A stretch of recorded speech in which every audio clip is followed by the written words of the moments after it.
So, Erev Tov po mga kapatid, at tayo po ay magpapatuloy dito po sa ating pinag-aaralan sa book ni Esther, at nandito na tayo sa chapter 9, at konti lang yung chapter 10. So, matatapos po natin yung mga chapters po na ito sa gabi po na ito. So, sabi dito sa chapter 9, dumating ang ika-13 araw ng ika-12 buwan ng taon. So, lang kasi nakaka-amaze lang talaga sapagkat kahit yung mga ganito pong details, 'di ba, ng date ay pinagbibigay or recorded siya, at para malaman din po natin yung panahon na kung saan ito po yung mga naganap. Sabi dito, ito ang araw ng pagsasagawa ng utos ng hari, ang araw na inaasam-asam ng mga kaaway ng mga Hudyo, sapagkat inaasahan nilang sa araw na ito nila lilipulin ang mga Hudyo. So magmula pa noon hanggang sa kasalukuyan na panahon ay ganyan lagi yung ninanais, 'di ba, ng mga kaaway ng lahi po na ito. Kumbaga nag-a-advance yung pamamaraan po nila compared sa mga kapanahunan po na ito, pero it's the same it's the same picture. Ang nais po nila ay lipulin yung lahi po na ito, lipulin po yung mga Hudyo, sa dami-dami ng mga lahi sa buong mundo ay itong mga Hudyo lang talaga, yung talagang ang dami pong mga kaaway. Yung alam mo yun, ang dami-daming gustong anong tawag doon, lumipol, 'di ba, sa kanila, and we can understand it, na sapagkat kapag nawala po yung mga Hudyo, 'di ba, alam po natin mawawalang saysay din, 'di ba, yung kwento po ng kaligtasan, na siyang plano ng Diyos para sa sangkatauhan. At kung titignan natin mga kapatid, habang ako po ay nanonood sa mga current na events sa kapaligiran po natin, kung titignan natin yung pamamaraan, 'di ba, ng worship, ng mga war na scenarios, dati, 'di ba, ang gamit nila mga tabak. Dati ang gamit nila ay mga yung mga may mga kalasag po sila, 'di ba, na mga naimbento, may mga pana, yung mga ganon, may hanggang sa nag-prosper yung klase ng mga weapons. At kung titignan po natin, 'di ba, mga nuclear na yung nakalatag sa atin pong kapaligiran, na isang pindutan na lang yan, dami na pong mamamatay, tapos talagang tumaas yung value ng mga drones na create, 'di ba, sa kapanahunan na ito, kasi sa ibang parts ng mundo, ginagamit po yung mga drones na ito for transportation ng mga goods, yung mga ganon, na may mga restaurants na alam mo yun, yung nagde-deliver po sila, di ba, ng mga foods gamit po ang mga drones. Pero dito nakita po natin sa na-experience din po natin sa bansa po na ito, na hindi lang sa Ukraine, hindi lang sa Russia, 'di ba, yung mga ganyang klase na ng digmaan or ng mga weapons, kundi kahit po dito, 'di ba, yung mga drones, may mga dala na, may mga kargada ng mga bomba na yung nangyari nga, 'di ba, na isang drone lang yun, pero ang dami po niyang mga ang dami niyang casualties, 'di ba na ang daming casualties nangyari lalong-lalo na doon po sa military base somewhere diyan banda na malapit kina Pau. At nagpo-prosper at kung titignan po natin, 'di ba bakit ba sila nagki-create ng mga ganito? Bakit ba may mga ganitong mga klase, 'di ba, ng mga weapons na create ngayon sa mundo para pumatay, 'di ba? Magkaroon ng yung sinasabi po nilang security. Hindi ko masyadong naiintindihan yung pamamaraan ng mga alam mo yun yung kung papaano po yung mga national securities, 'di ba, na binabanggit po nila. Ang alam ko lang ay ang mundo po na ito ay hindi po siya pabuti. Hindi po pabuti at sinabi na po yan ng scripture sa atin, 'di ba? As we studied it, continue to study it, ay wala talagang patutunguhan, 'di ba, yung mundo po na ito. Pero what a joy sa bawat isang mananampalataya na katulad po natin na hindi naman talaga tayo para dito, Meron talagang inihanda ang Diyos, 'di ba, na lugar para sa atin na kung saan ay may enjoy po natin yung sinasabi pong eternal life, eternal dwelling. At yun po yung pinaka-focused po natin, pinaka-focus po natin. Yung rhyme ng kanta na yung kinanta natin, 'di ba, nung Sabado, the reason I live is to worship you. Kung titignan natin yung word na live doon, ano ba yung nakapaloob, 'di ba, sa buhay, 'di ba, ng isang tao? Ito lang sa akin, nagrema lang sa akin sa kanina lang, 'di ba, na alam mo 'yon, yung pag gumawa tayo, 'di ba, sa pagtatrabaho natin, the reason kung bakit tayo nagtatrabaho, it's not just only for the benefits that we are getting, 'di ba, sa mga employers natin, pero the reason why we are working, the reason why we are singing, the reason why we are praying, 'di ba? The reason of studying, katulad ng ginagawa po natin ngayon. Basta the reason kung bakit tayo nabubuhay is to worship God, 'di ba? Is to live the life na meron pong pagpupuri, 'di ba, sa Panginoon. Maiiba pala yung perspective mo kapag ganun po yung thinking mo, na kahit doon sa pakikisama mo, 'di ba, sa mga kapatid ay magbibigay, 'di ba, ito ng glory sa Panginoon. So habang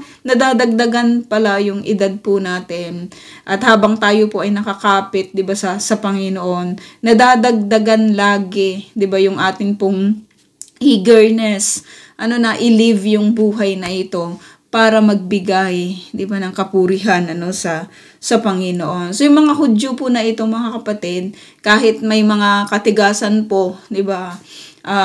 Katigasan sila ng ulo magpasa hanggang ngayon, hindi po tayo alam mo 'yan, hindi tayo masyadong kampante sapagkat lagi din po natin silang isinasama, 'di ba, sa atin pong mga panalangin. At kung titignan po natin, ang dami-dami na rin pong mga churches dito po sa Israel na nagmi-minister. 'Di ba, nagmi-minister po sa mga tao po na ito, Hindi po sila tumitigil. May mga ibang mga bansa pa yung pumupunta po dito at nagmi-minister din, Kumbaga talagang tinatry din nila, 'di ba, na abutin or ipanalangin, 'di ba, ipakita. Pero tayo yung pinaka-privilege. Tayo lang talaga ang pinaka-privilege sa lahat.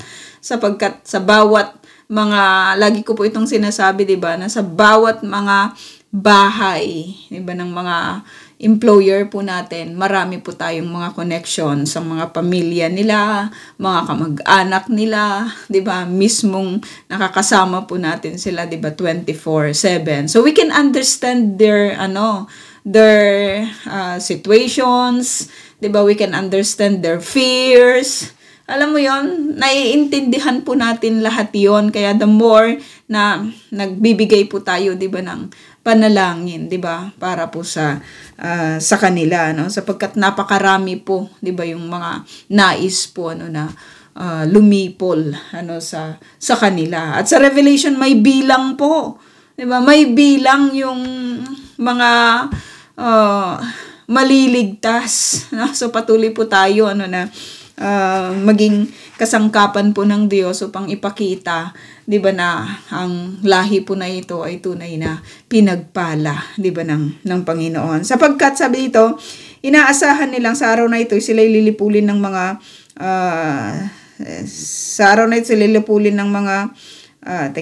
kaaway ng mga Hudyo, sapagkat inaasahan nilang sa araw na ito nila lilipulin ng mga Hudyo. Ngunit hindi nila alam na mababaliktad ang pangyayari sapagkat sila ang lilipulin ng mga Hudyo. So napakaliit lang na bilang ng mga Hudyo. Dati nung hindi pa ako nakakarating dito sa Israel, nung nasa Pilipinas pa lang po ako, parang ang tingin ko sa mga Hudyo, masasama talaga sila. 'Di ba? Dahil sila yung nagpako sa Panginoong Hesus, no, na parang pag sinabi mong Hudyo, pag naririnig ko dati yung term na Hudyo, parang hindi mo sila pwedeng pagkatiwalaan, 'di ba? Parang alam mo 'yun, parang sila yung sa mindset ko dati na alam mo 'yun, yung pag sinabing Hudyo, masama talaga sila dahil sila nga yung nagpako, 'di ba, sa Panginoong Jesus, no? Sila yung naging kasangkapan, 'di ba, upang mapako ang Panginoong Jesus. Pero nung ako po'y nakarating dito, I know na marami din po sa atin, naintindihan natin yung bawat struggles nila, 'di ba? Naintindihan natin yung mga hugot lines nila, 'di ba?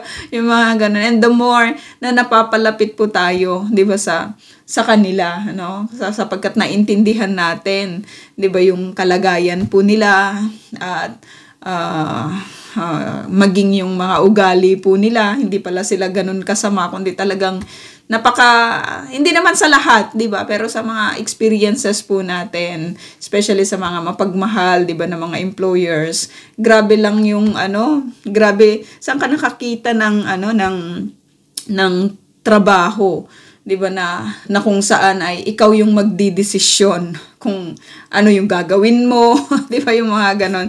So napaka-privilege ng ilan, hindi naman sa lahat pero marami, 'di ba, yung napaka-privilege na magtrabaho sa mga lahi po na ito. Sabi dito, ng araw na yon, nagsama-sama ang lahat ng Hudyo sa buong kaharian upang labanan ang sinumang mananakit sa kanila. So hindi sila yung alam mo yun, yung parang may decree na patayin yung mga Hudyo. So patayin na lang sila. Hindi na sila pwedeng lumaban, no? Pero kapag hindi nagawa na, pag hindi na alam mo na sinabi ng king na sige, gawin ninyo to, kayo na yung bahala kung paano ninyo yan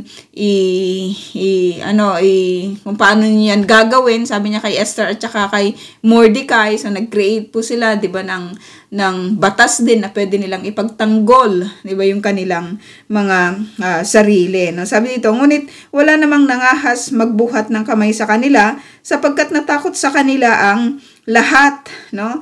Tinulungan pa sila ng mga gobernador at ng lahat ng pinuno sa bawat lalawigan dahil naman sa takot kay Mordecai. So nagkabaliktad ngayon yung situation, no? Sapagkat itong si Mordecai ay isa na, sabi dito sa verse 4, na noon ay isa ng makapangyarihang tao sa kaharian. Bantog na sa buong kaharian ang kanyang pangalan at patuloy pang lumalaki ang kanyang kapangyarihan. So ang nakita ko dito sa promotion ni Mordecai, hindi siya yung tao na prinomote dahil sumipsip siya. No, yung parang si Esther, Reyna. So nandun siya lagi na sumisipsip, naninira ng iba, yung mga ganon, na maraming ganun sa kapanahunan po natin ngayon na kung gusto mong ma-promote, kung gusto mong umangat, 'di ba yung iyong kung gusto nilang umangat, 'di ba yung kanilang mga position, ang ginagawa nila, sumipsip doon sa may kapangyarihan, sumipsip doon sa may position or may authority at manira ng iba. Ganyan ang ginagawa sa politics siraan, kahit yung sinasabi na nakakatuwa lang, kasi yung sinasabing 20 pesos na bigas, diba? Hindi naman sinabi ni BBM kung titignan yung statement doon, 'di ba, na posible, sabi ni BBM, 'di ba? Posible. Pero tignan natin, pag-aralan natin kung paano yun gagawin. Pero ang ginawa ng mga kaaway ng gobyerno, kinote nila yun na magiging 20 pesos na. Di ba yung presyo ng palay or yung presyo ng bigas. Ganon nila tinitwist. Di ba yung lahat ng mga bagay para lang sirain. Di ba yung at alam natin yan mga kapatid, di ba, na kapag minisquote nila yung mga words natin in favor of them, ay matinding yon, matinding problema, di ba, yung dulot noon, no? So yung pag-aaral, di ba, na nagagawin pagdating sa agriculture, hindi yan isang araw lang hindi lang isang taon yan, sa dami ng problema na meron, 'di ba, sa ating bansa. Ang problema kasi sa atin, walang unity, pataasan po sila ng pagalingan, 'di ba, yung mga ganon. Hindi ko alam kung bakit naging ganyan, 'di ba, yung mga karamihan, 'di ba, sa mga Pilipino, at pagdating sa paghihirap, isinisisi nila, 'di ba, sa gobyerno yung lahat, no? At salamat sa Panginoon kasi hindi naman po tayo ganon, no? Kahit mahirap po yung buhay, gumagawa tayo ng paraan, 'di ba, upang ang daming paraan hindi ko lang alam kung sa amin lang ang daming paraan. Nagrereklamo ka sa mahal na bilihin ng mga gulay, di magtanim. Di ba? Magtanim para hindi bumili. Ang dami lang talagang dahilan, ng mga taong ayaw gumawa minsan, no? Pero sabi nga po dito, 'di ba mga kapatid, na makikita po natin, 'di ba, na yung promotion ay hindi sa pamamagitan ng paninira ng iba or hindi sa pamamagitan ng paninipsip, 'di ba, sa may kapangyarihan, kundi yung paggawa ng tama. Paggawa ng tama. Ito yung nakita natin na at the same time, nakita po natin na may mga prayer and fasting na ginawa, 'di ba, sina Mordecai. Tapos nung nakakita ng threat doon po sa buhay ng hari, ay sinabi po niya ito, 'di ba, kay Esther, no? Sinabi niya kay Esther, sinabi ni Mordecai kay Esther, at si Esther naman sinabi sa king. At kahit ganun po nangyari, hindi siya nag-seek ng anumang reward.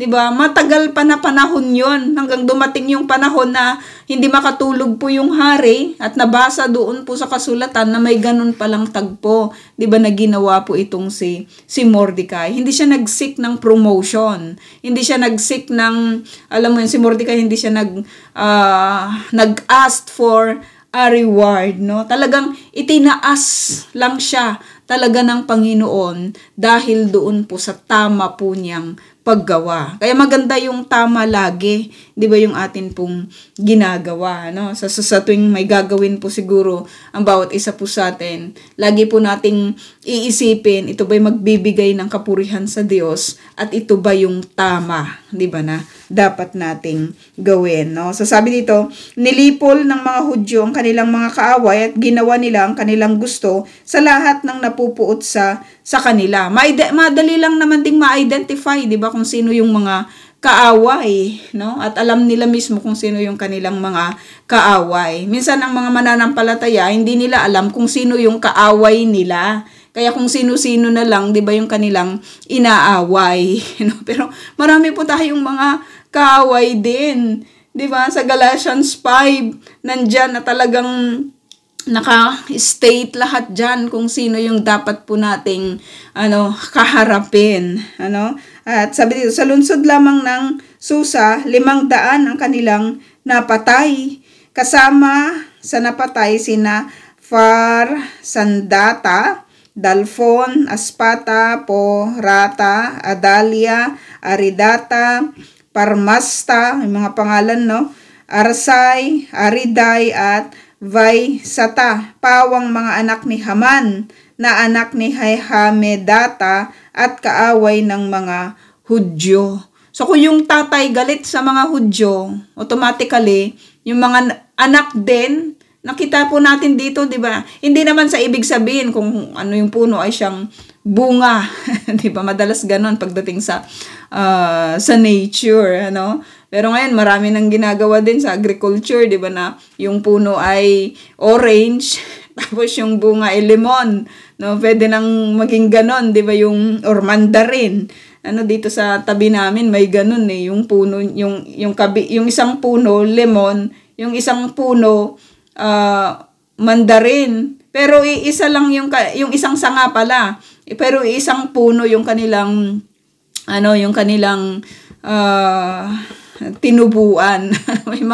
may mga ganun din. Pero hindi ibig sabihin na kapag yung tatay mo, 'di ba, ay galit sa mga Hudyo, ganun na rin yung magiging desisyon ng mga anak kasi pwede naman silang pumili sana ng tama na kanilang gagawin. Pero itong mga anak ni Haman, mas pinili po nila, 'di ba, na maging kaaway din ng mga Hudyo. Ngunit hindi nila sinamsam ang ari-arian ng kanilang mga kaaway.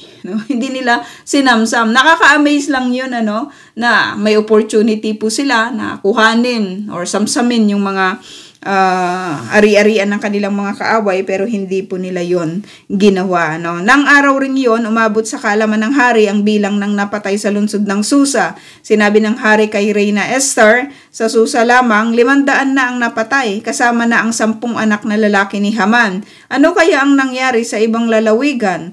Ngayon, sabihin mo sa akin kung ano pa ang gusto mo at ibibigay ko sa iyo. So, grabing favor yun, para kay Esther, na hindi lang siya yung maging reyna, pero yung favor na ibinibigay ng king sa kanya ni Haring Xerxes ay grabe. Ano pang gusto mo? Ibibigay ko sa iyo. Sinabi ni Esther, kung mamarapatin po ng hari ay pahintulutan ang mga Hudyo rito sa Susa na ituloy hanggang bukas ang inyong utos, at kung maaari ipabitin sa bitayan ang bangkay ng mga anak ni Haman. Pero patay na, di ba, yung mga anak ni Haman?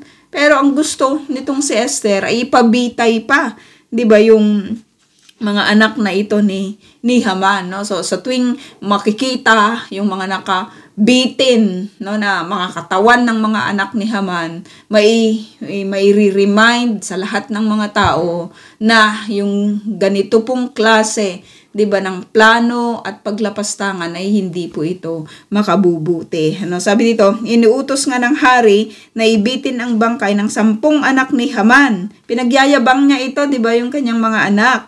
Sabi dito, kinabukasan, muling nagsama-sama ang mga Hudyo sa Susa at nakapatay pa sila ng 300. So ilan na lahat? 5 plus 300, 500 plus 300, Subalit hindi rin nila sinamsam ang ari-arian ng kanilang mga napatay, Kasi madami na rin sila, Di ba? Hindi na nila kailangan yung mga, maaring hindi na nila kailangan, yung mga ari-arian, ng kanilang mga napatay. Nakaka-amaze lang ito, Kasi madalas kapag may mga ganun, sinasamsam po nila, 'di ba, yung mga ari-arian, Sa mga IDF ngayon na alam mo 'yun, yung kahit nakapasok na sila doon sa village kunwari ng mga kaaway, hindi sila nananamsam, May nabalitaan po ba kayo na kinuha nila yung mga gusto nilang kuhanin, 'di ba? Parang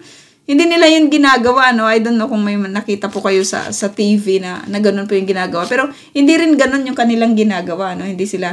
Meron akong napanood na yung aso ni Rescue, 'di ba? Inuwi sa Israel, no? Ng isang sundalo. Yun po yung napanood ko. Pero yung kumukuha sila ng mga kagamitan o ng mga ari-arian ng mga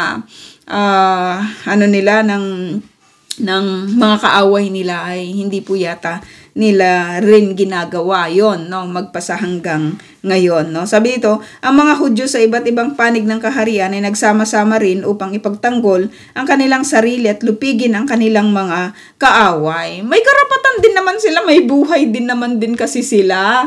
'Di ba na hindi dahil sa sila mga Hudyo kailangan na silang patayin. Hindi dahil sa sila mga Hudyo kailangan lagi na lang may October 7 kasi may napaka-precious ng buhay, 'di ba mga kapatid? Ito lang yung nag-iisang pinaka the best na gift, 'di ba, sa isang tao, yung buhay. Kasi kapag wala na ito, hindi mo na mai-enjoy. Wala sino naman ang patay na makaka-enjoy, 'di ba, dahil siya'y patay, no? Napakasarap po na mabuhay at may karapatan din naman yung lahi na ito katulad ng ibang mga races na magkaroon, 'di ba, ng buhay, no? Sabi dito, umabot sa 75,000 ang kanilang napatay. So, ang daming mga kaaway, no?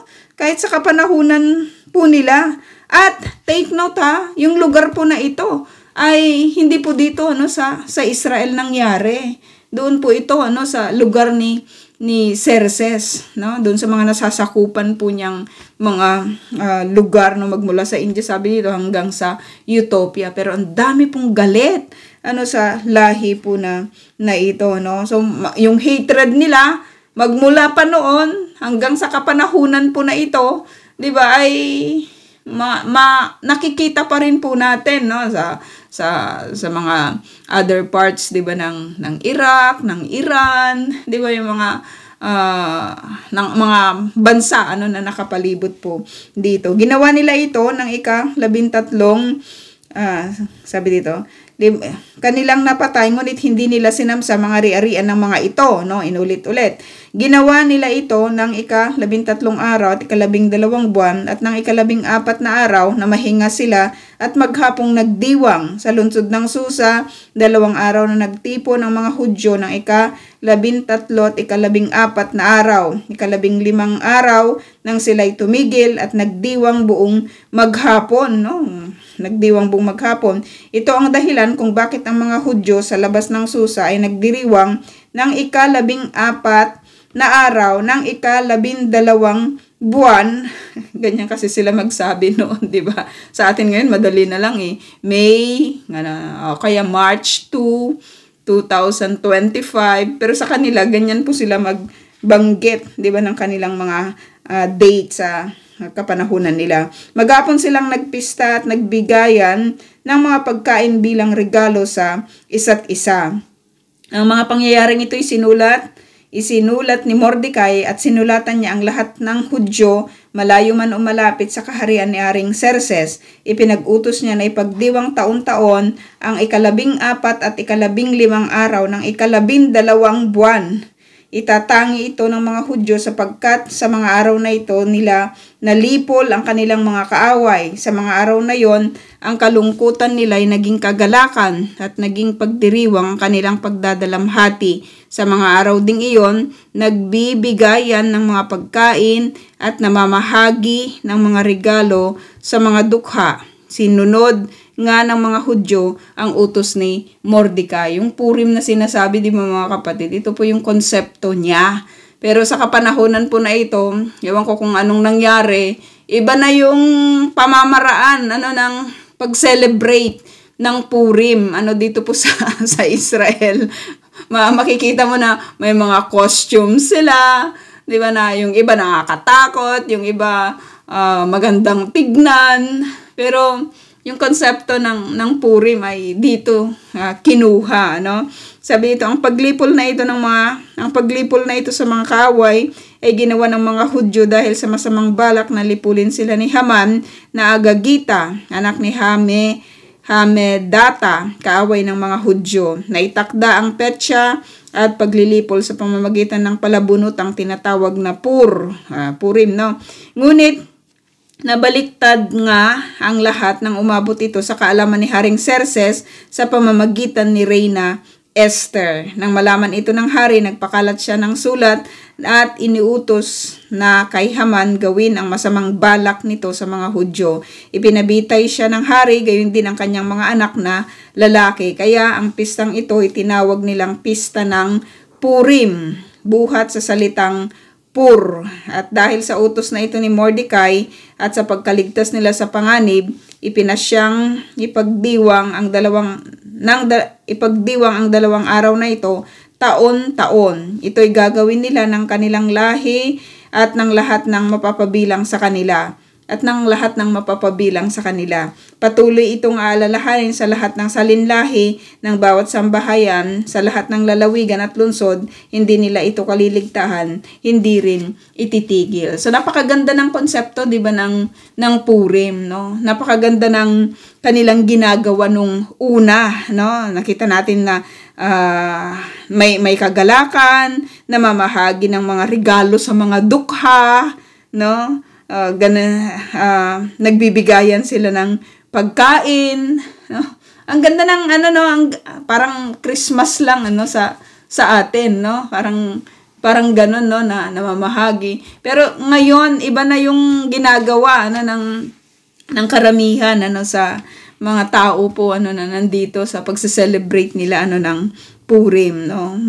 Minsan nakakatuwa yung mga ginagawa nila.